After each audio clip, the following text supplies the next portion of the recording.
Welcome back to our second video this week talking about power distance. And power distance sounds a little bit like an obscure topic at first, but basically just what it has to do with is maybe how corrupt is your country is one way of thinking about it, or what values does your country have around the importance of a boss. There are lots of correlations people like to draw between power distance.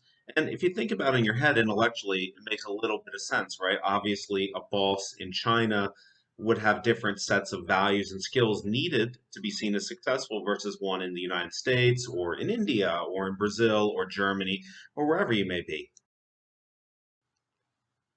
So if we look at this chart here, we sort of see the importance of what power distance is, and we see the big differences. So a low power distance society is going to be a little more democratic, maybe a little more like a republic. Inequalities are going to be minimized. There's going to be a theory, at least in practice, that people are equal. And so the perfect boss is going to be something resourceful, but also democratic.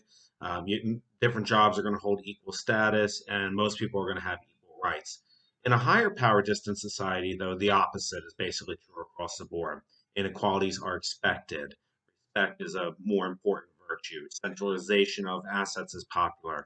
The boss should be an autocrat. Hopefully, like Plato says, a benevolent dictator, but definitely should be autocratic. And so, in that case, white collar jobs, higher position jobs tend to be rewarded more often. And as you know, we said before, sometimes people equate these with corruption. It's not necessary, but often there is that equation there. So people draw a connection that way. What happens then when you have a boss who's high power or high distance and someone who's an employee who's low distance or vice versa? What would be sort of the cultural exchanges that would occur? What sort of ups and downs would that relationship have? Well, it's often tempting then to say essentially it becomes a fight of liberty versus tyranny or something of that sort. And people often polemicize this situation very rapidly. But to be fair, I've worked in a high power distance and in a low power distance society. Here in the US, we're pretty low power distance. And in our cases, yeah, bosses are more democratic. Employees are expected to have a lot of rights and be able to speak up for themselves, but I've also worked in Korea and for a little bit in China, which are much higher power distance societies where respect is much more important. And so, if you're going to help adapt somebody, you need to use a few strategies. So, the strategy I would employ would be to tell you first, realize who's in a position of power. Is it the person from the high power distance society or the low power distance society?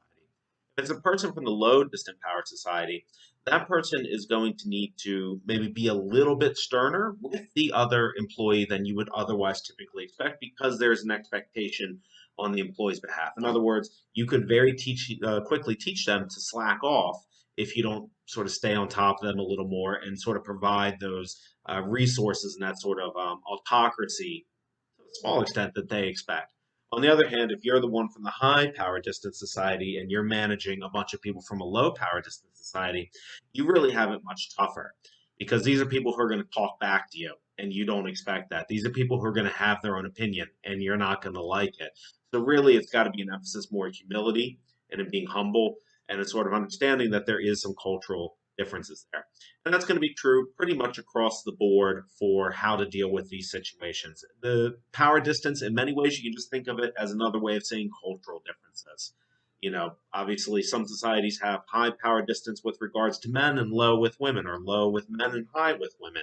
And they're all over the place. So at the end of the day, it's always going to be a bit of a Columbian exchange, as they say. You're going to gain a lot, you're going to lose a lot. And that's just going to be the nature of the beast as far as it goes with power distancing. So I hope that's helpful.